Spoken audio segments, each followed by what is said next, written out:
মাবুদ শেষ দেখাটা মা বাবা সন্তানেও দেখে না।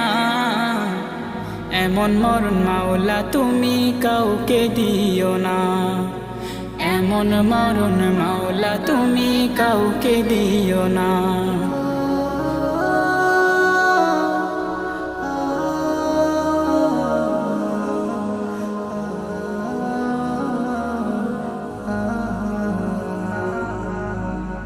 যে মরণ লাশ হলে কেউ চায় না গোসল দিতে, আসে না ছেলে বাবার কফিন কাঁধে নিতে। জানাজা দাফন কাফন ভাগ্যে যদিও হয়, মানবতার ফেরিওয়ালা সেথায় অসহায়। এই পাপীদের কঠিন ইমতেহানে ফেলো না, মালিক এই পাপীদের